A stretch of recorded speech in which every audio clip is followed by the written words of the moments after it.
Welcome to wide angle. పేదరికం వెక్కిరించినా పట్టుదల వీడలేదు. ఆర్థిక పరిస్థితులు అడ్డు తగిలినా పరుగు ఆపలేదు. మీకంత సీన్ లేదంటూ గేలి చేసిన వారికి గూబ పగిలిపోయేలా సమాధానం ఇస్తున్నారు. కనీస సౌకర్యాలు లేకున్నా కసితో ఆడుతున్నారు.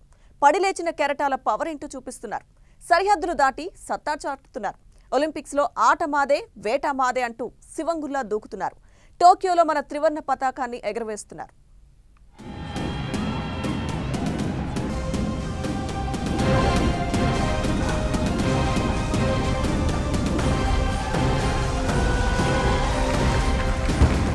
ఒలింపిక్స్ లో అదరగొడుతున్న భారత అమ్మాయిలు.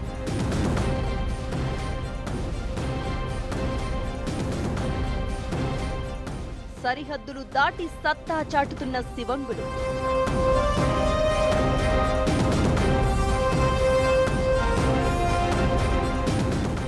ఒలింపిక్స్ లో సత్తా చాటడం అంటే మాటలు కాదు.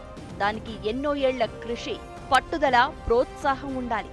అప్పుడే అనుకున్న లక్ష్యాన్ని చేరుకోగలం.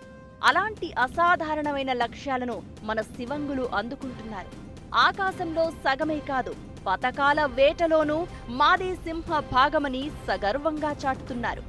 ఎక్కడో మారుమూల గ్రామాల్లో పుట్టి ఇప్పుడు సరిహద్దుల అవతల మన సత్తా ఏంటో చూపిస్తున్నారు. ఆట మాదే, పతకాల వేట మాదే అంటున్నారు. ఒక మీరాబాయి చాను, ఒక లవ్లీనా, ఇంకా పివి సింధు, కమల్ ప్రీత్ వీళ్లంతా టోక్యో ఒలింపిక్స్ లో ఆశలు రేపుతున్నారు. దేశం పరువు నిలబెడుతున్నారు.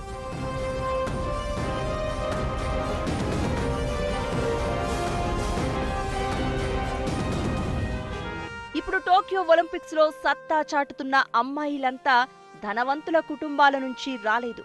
చిన్నప్పటి నుంచే జాతీయ స్థాయిలో కోచింగులు తీసుకోలేదు. అంతా పేద మధ్యతరగతి కుటుంబాల నుంచి వచ్చిన వాళ్లే. 3 పూటలా తినడమే గగనం. కష్టపడితే కాని కడుపు నిండని పరిస్థితి. ఇంట్లో వాళ్లకు సాయం చేస్తూనే చదువులు, ఆటలు కొనసాగించారు. అయినా ఎక్కడో ఓ చిన్న ఆశ, పట్టుదల, కృషి ఇవన్నీ టోక్యో వరకు తీసుకెళ్లాయి. ఒలింపిక్స్ లో సత్తా చాటేలా చేశాయి. తమ పిల్లల్ని అత్యున్నత శిఖరాలపై ఉంచాలని కోరిక ఉన్నా ఆ తల్లిదండ్రులకు ఆర్థిక స్తోమత సహకరించలేదు. కానీ తమ పిల్లలకు భుజం తట్టి భరోసా ఇచ్చారు. ఆడపిల్లలకు ఆటలేంటి అన్న సూటిపోటి మాటలు పక్కన పెట్టి అండగా నిలిచారు. ఏనాటికైనా తమ పిల్లలు దేశం గర్వించే స్థాయికి చేరుకుంటారని నమ్మకం ఉంచారు. ఆ నమ్మకమే వీళ్లకు కొండంత బలాన్నిచ్చింది. ఆ ప్రోత్సాహమే పతకాన్ని ముద్దాడేలా చేసింది. దేశమంతా శభాష్ అనే స్థాయికి చేర్చింది.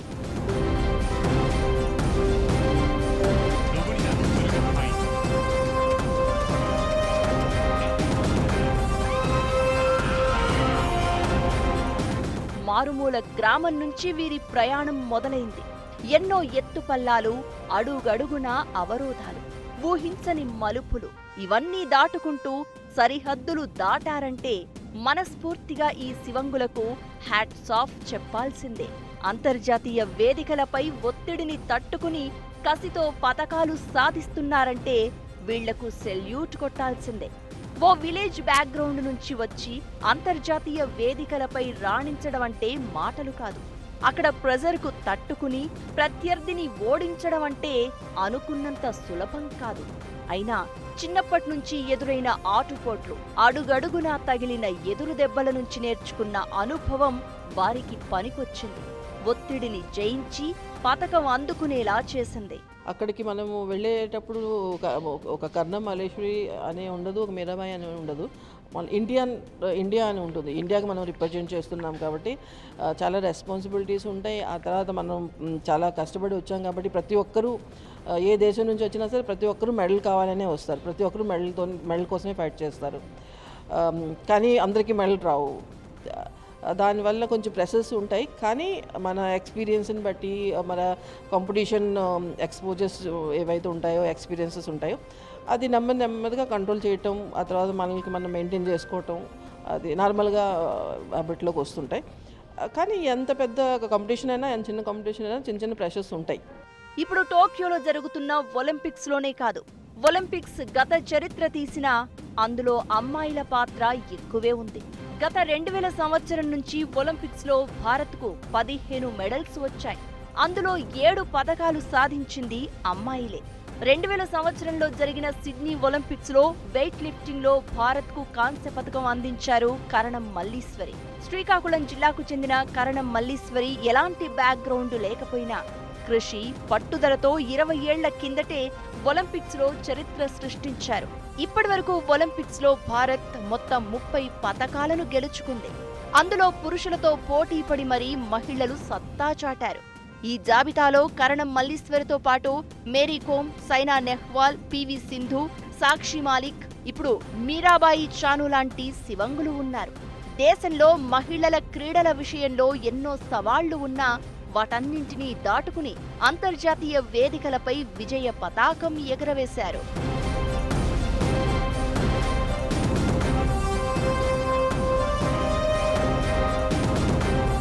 కొన్ని కావాలంటే మరికొన్ని వదులుకోక తప్పదు. అవకాశం ఒక్కసారే వస్తుంది. దాన్ని సద్వినియోగం చేసుకుంటేనే చరిత్ర సృష్టించగలం. కష్టాలను దాటినప్పుడే కలలు సాకారమవుతాయి. మీరాబాయి చాను ఈ పేరు దేశ సరిహద్దులు దాటి మార్మోగడం వెనుక ఎన్నో ఏళ్ల కష్టం దాగుంది. ఇందుకీ మణిపూర్లోని ఓ కుగ్రామం నుంచి టోక్యో ఒలింపిక్స్ వరకు చాను ప్రయాణం ఎలా సాగింది? ఆర్థిక ఇబ్బందులు దాటుకుని ప్రపంచ వేదికపై సత్తా ఎలా చాటింది?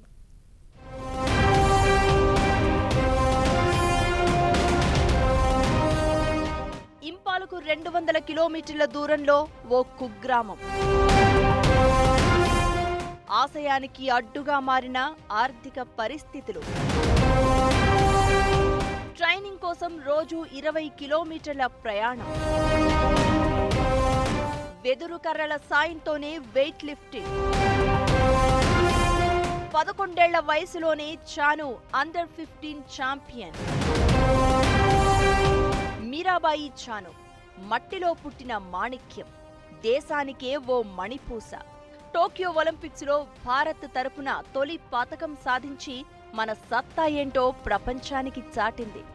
యావత్ దేశంతో ఆమె శభాష్ అనిపించుకుంది. మణిపూర్లోని ఓ మారుమూల ప్రాంతంలో పుట్టిన చాను పేరు ఇప్పుడు సరిహద్దులు దాటి వినిపిస్తోంది. రియోలో ఓటమితో వెనుతిరిగిన టోక్యోలో మాత్రం పట్టు వీడకుండా పతకాన్ని గెలుచుకుంది. ఇప్పుడు చాను పేరు దేశవ్యాప్తంగా మారుమోగుతోంది. ఒలింపిక్స్ లో భారత్ నుంచి తొలి పతకం సాధించిన చాను మన కీర్తి ప్రతిష్టలు దశ దిశలా చాటింది. మరి అంత సులభంగా చాను ఒలింపిక్ పతకాన్ని ముద్దాడలేదు. ఎలాంటి బ్యాక్గ్రౌండ్ లేకుండా అంతర్జాతీయ వేదికపై అడుగు పెట్టడానికి ఎన్నో కష్టాలు పడింది, ఆటుపోట్లు ఎదుర్కొంది. 2016లో జరిగిన రియో ఒలింపిక్స్ లో సత్తా చాటాలని ప్రయత్నించి విఫలమైంది. అయినా నిరాశపడలేదు, ఆత్మవిశ్వాసాన్ని కోల్పోలేదు. పడి లేచిన కెరటంలా విరుచుకుపడింది. టోక్యోలో సత్తా చాటి కాంస్య పతకాన్ని ముద్దాడింది. స్పోర్ట్స్కి తగ్గించి ఓన్లీ స్టడీకి ఎక్కువ ప్రోత్సహిస్తున్నారు. అది కాకుండా మనకి ఫిజికల్ వరకు మనం చేసుకోవాలి స్పోర్ట్స్ని.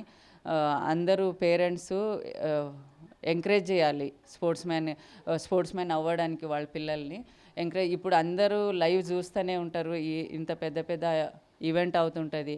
మనకి ఇప్పుడు మీరాబాయి ఫస్ట్ డేనే మెడల్ తీసుకొచ్చింది. అలాగ చూసి మనం ఒక ఇన్స్పిరేషన్ తీసుకొని వాళ్ళని మనం పిల్లల్ని కూడా తీసుకొని వెళ్ళి స్పోర్ట్స్ చేపియాలి. మీరాబాయి చానుకు ఎలాంటి బ్యాక్గ్రౌండ్ లేదు.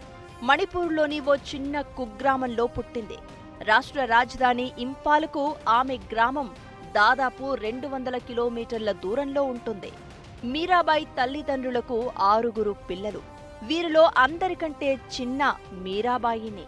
చిన్నప్పటి నుంచే వెయిట్ లిఫ్టింగ్ పై మక్కువ పెంచుకుంది. కానీ తాను పుట్టిన గ్రామంలో సరైన సదుపాయాలు కూడా ఉండవు. మంచి ట్రైనింగ్ ఇప్పించేందుకు ఆమె కుటుంబ ఆర్థిక పరిస్థితి సహకరించలేదు. అయినా ఇవేవి ఆమెను లక్ష్యాన్ని చేరుకోకుండా ఆపలేకపోయాయి. మీరాబాయి పట్టుదలతో 2007లోనే ప్రాక్టీస్ మొదలుపెట్టింది. అప్పట్లో బరువులు ఎత్తేందుకు ఇనుప కడ్డీలు అందుబాటులో లేకపోవడంతో ఆమె వెదురు కర్రలతోనే వెయిట్ లిఫ్టింగ్లో ట్రైనింగ్ తీసుకుంది. ట్రైనింగ్ కోసం నిత్యం 20 కిలోమీటర్లకు పైగా ప్రయాణించాలి. ఇంటి పనులు చక్కబెట్టుకుంటూనే ఆమె రోజూ ట్రైనింగుకు వెళ్లేది. టికెట్ డబ్బులు లేక రహదారిపై ట్రక్కులు, వచ్చిపోయే వాహనాలను లిఫ్ట్ అడిగి మరీ ట్రైనింగ్ సెంటర్కు చేరుకునేది.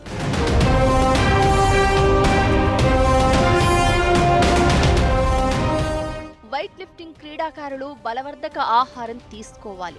కానీ అలాంటి ఆహారాన్ని అందించే స్తోమత మీరాబాయి కుటుంబానికి ఉండేది కాదు. అయినా ఆమె వెనకడుగు వెయ్యలేదు. 11 వయసులోనే తన ప్రతిభ ఏంటో చూపించింది మీరాబాయి చాను. అండర్ 15 ఛాంపియన్గా, 17 జూనియర్ ఛాంపియన్గా నిలిచింది. అప్పట్లో మణిపూర్కు చెందిన వెయిట్ లిఫ్టర్ కుంజురాణి దేవి ఒక స్టార్. ఆమె ఏథెన్స్ ఒలింపిక్స్లో కూడా పాల్గొన్నారు. ఆమెలా తను కూడా వెయిట్ లిఫ్టింగ్లో ఛాంపియన్గా నిలవాలని కలలు కన్నారు. అయితే ఓ కుగ్రామం నుంచి అంతర్జాతీయ వేదిక మీద అడుగుపెట్టే వరకు చాను ప్రయాణం అంత సులభంగా జరగలేదు. ఎన్ని అడ్డంకులు వచ్చినా, ఆర్థిక సమస్యలు స్పీడ్ బ్రేకర్లుగా ఎదురొచ్చినా చాను తన ప్రయాణాన్ని ఆపలేదు.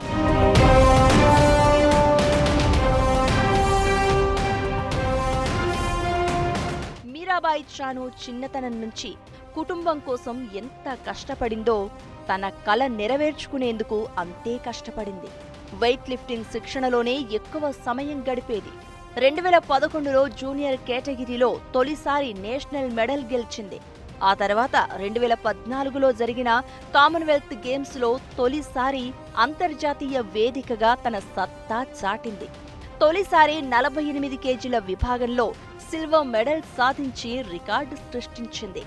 అదే ఉత్సాహంతో 2014లో ఏషియన్ గేమ్స్లో బరిలోకి దిగినా విఫలమైంది. ఆ తర్వాత 2016లో జరిగిన రియో ఒలింపిక్స్లోనూ ఓటమే ఎదురైంది. క్లీన్ అండ్ జర్క్లో ఒక్కసారి కూడా బరువు ఎత్తలేక నిరాశతో వెనుతిరిగింది. ఈ 2 వరుస ఓటములు మీరాబాయిని బాగా నిరుత్సాహపరిచాయి. అయినా తన పోరాటం మాత్రం ఆపలేదు.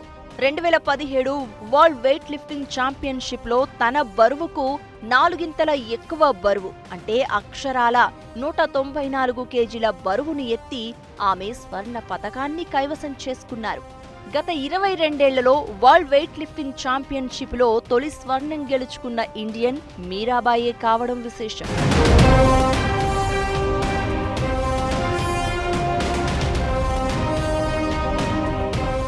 వెయిట్ లిఫ్టింగ్ పై మీరాబాయికి ఉన్న డెడికేషన్ చూస్తే ఎవ్వరైనా ముక్కున వేలేసుకుంటారు.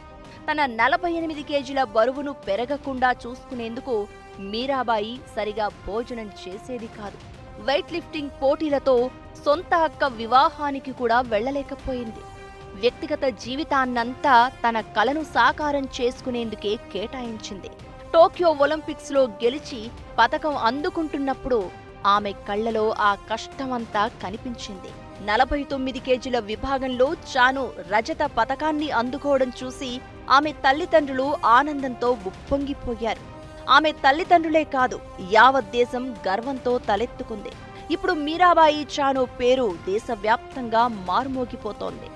ఆమె ముందు ఉద్యోగాలు క్యూ కడుతున్నాయి. ఇలాంటి సందర్భంలో ఆమె చేసిన వ్యాఖ్యలు అందరినీ ఆకర్షించాయి. మణిపూర్లో వెయిట్ లిఫ్టింగ్ ట్రైనింగ్కు వెళ్లినప్పుడు ఆమెకు రోజూ లిఫ్ట్ ఇచ్చిన ట్రక్ డ్రైవర్స్ను కలవాలని ఆమె చెప్పింది. తాను కష్టాల్లో ఉన్నప్పుడు వాళ్లంతా ఎంతో సాయం చేశారని, ఇప్పుడు ఆ రుణం తీర్చుకోవాలనుందని తెలిపింది. ఈ మాటలు ఆమెపై ఉన్న గౌరవాన్ని మరింత పెంచుతున్నాయి.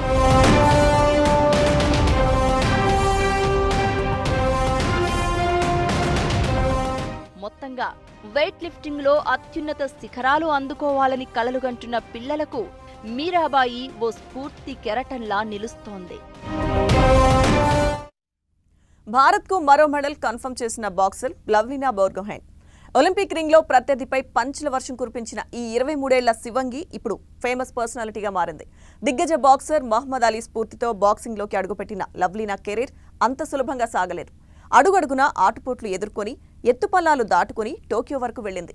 ఇంతకీ లవ్లీనా బాక్సింగ్ కెరీర్ ఎప్పుడు ఎలా మొదలైంది? ఆర్థిక ఇబ్బందులు దాటుకుని టోక్యో వరకు ఎలా వెళ్ళింది? లవ్లీనా బోర్గోహైన్. ఈమె పంచ్ పవర్కి టోక్యో షేక్ అయింది. రింగులో ప్రత్యర్థికి చుక్కలు చూపించి సెమీస్లోకి దూసుకెళ్లింది. ఈశాన్య రాష్ట్రాల నుంచి మరో లేడీ బాక్సర్ వెలుగులోకి వచ్చింది. ఇప్పుడు దేశంలోని అందరి దృష్టి ఆమెపైనే ఉంది. అసోం గోల్ఘర్ జిల్లాలోని బరాముఖియా గ్రామం లవ్లీనా స్వస్థలం. తండ్రి ఒక చిన్న చిరు వ్యాపారి. ఆర్థికంగా చిన్ననాటి నుంచే లవ్లీనా ఇబ్బందులు ఎదుర్కొంది. చిన్నప్పటి నుంచే లవ్లీనాకు క్రీడలంటే ఇష్టం పెరిగింది. ట్విన్స్ అయిన అక్కలు లాచా లిమాలతో కలిసి మువాయ్ థాయ్ అనే మార్షల్ ఆర్ట్స్ ని ప్రాక్టీస్ చేసేది. అదే సమయంలో దిగ్గజ బాక్సర్ మహమ్మద్ అలీ జీవితం గురించి తెలుసుకుని బాక్సర్ అవ్వాలని నిర్ణయించుకుంది. అంతే, అప్పటి నుంచి తన కల నిజం చేసుకునేందుకు ఎన్నో కష్టాలు పడింది.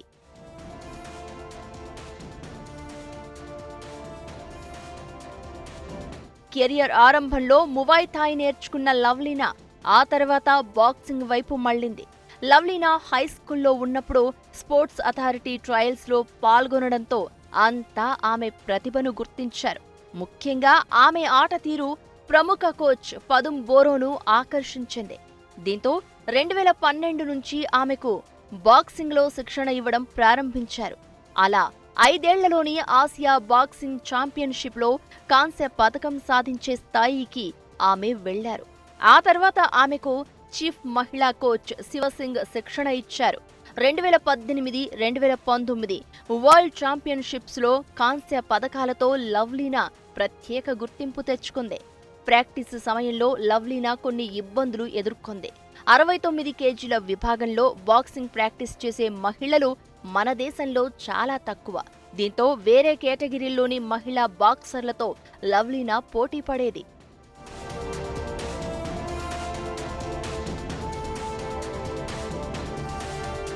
2018 కామన్వెల్త్ గేమ్స్లో లవ్లీనాకు నిరాశ ఎదురైంది. ఆ పోటీల్లో ఆమె పతకాన్ని సాధించలేకపోయింది. ఆ తర్వాత తను చేస్తోన్న పొరపాట్లపై దృష్టి పెట్టింది. ముఖ్యంగా టెక్నికల్ విషయాలతో పాటు మానసిక ఒత్తిడిని తగ్గించుకునే ప్రయత్నం చేసింది. 2018-19లో జరిగిన వరల్డ్ ఛాంపియన్షిప్లో తన సత్తా చాటింది.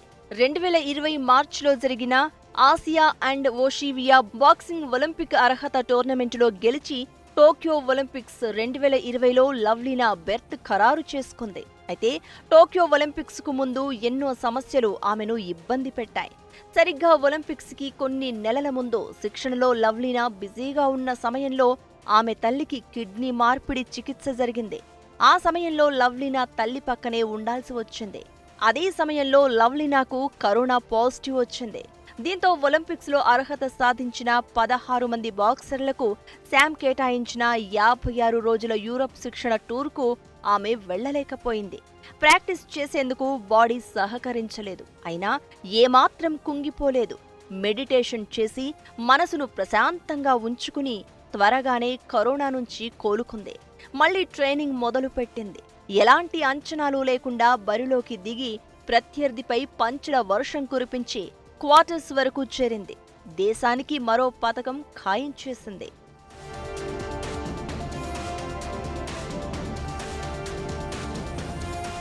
ఒలింపిక్స్లో మెరిసిన మరో మట్టిలో మాణిక్యం కమల్ ప్రీత్ కౌర్. ఒలింపిక్స్ మహిళల డిస్కస్ త్రోలో ఆమె ఫైనల్కు చేరింది. దేశానికి మరో మెడల్ కన్ఫర్మ్ చేసింది. ఫస్ట్ అటెంప్ట్లో 60.29 మీటర్ల దూరం విసిరిన కమల్ ప్రీత్ కౌర్ రెండో ప్రయత్నంలో 63.97 మీటర్ల దూరం విసిరింది. క్వాలిఫికేషన్ రౌండ్ ముగిసేసరికి కమల్ ప్రీత్ కౌర్ రెండో స్థానంలో నిలవగా అమెరికన్ ప్లేయర్ అల్మన్ వలరీ ఫస్ట్ ప్లేస్ ను దక్కించుకుంది. సోమవారం సాయంత్రం డిస్కస్ త్రో ఫైనల్ జరగనుంది. ఈ మ్యాచ్లో కమల్ ప్రీత్ కౌర్ గెలిచి స్వర్ణం ముద్దాడేందుకు తహతహలాడుతోంది.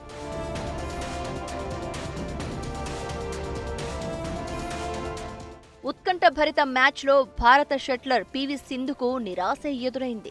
వరుస విజయాలతో సెమీస్కు దూసుకొచ్చిన సింధుకు అక్కడ ఓటమి ఎదురైంది.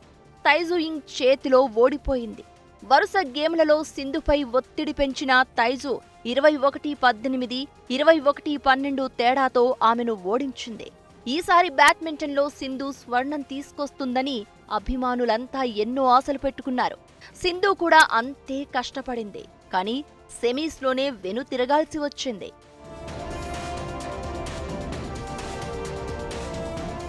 ఇక మరో మహిళా బాక్సర్ మేరీ కోమ్కు ఊహించని ఓటమి ఎదురైనా చివరి వరకు పోరాడింది.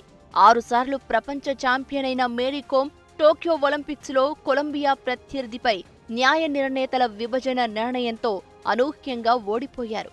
ప్రీక్వార్టర్స్ బౌంట్లోని 3 2 రౌండ్లు గెలిచినా మేరీ ఓడిపోయినట్లు ఎంపైర్లు ప్రకటించారు.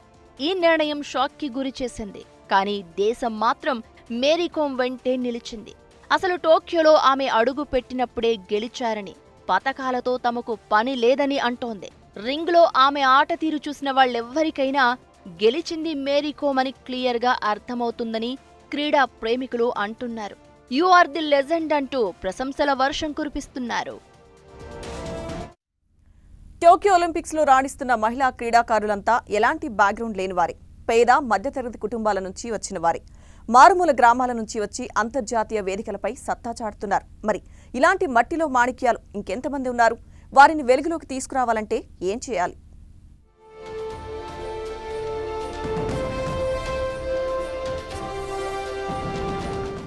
మన దేశంలో పురుషులతో పోల్చుకుంటే మహిళలకు క్రీడల్లో ప్రోత్సాహం తక్కువే అని చెప్పాలి. అయితే ఇప్పుడిప్పుడే ఆ పరిస్థితిలో మార్పొస్తోంది. ఆడవాళ్లకు ఆటలెందుకు అన్న నోర్లు ఇప్పుడు మూతపడుతున్నాయి. టోక్యో ఒలింపిక్స్లో మన జెండాను ఎగరేస్తున్న అమ్మాయిలను చూసి దేశం సగర్వంగా తలెత్తుకుంటోంది. వీరంతా పెద్ద పెద్ద బ్యాక్గ్రౌండ్ ఉన్నవాళ్లు కాదు, ఏదో మారుమూల గ్రామాల నుంచి వచ్చిన వాళ్లే. గ్రామాల్లో ఉన్న ఇలాంటి టాలెంట్ను బయటకు తీసుకురావాలంటే ఖచ్చితంగా కేంద్ర, రాష్ట్ర ప్రభుత్వాల ప్రోత్సాహకాలు కావాలి.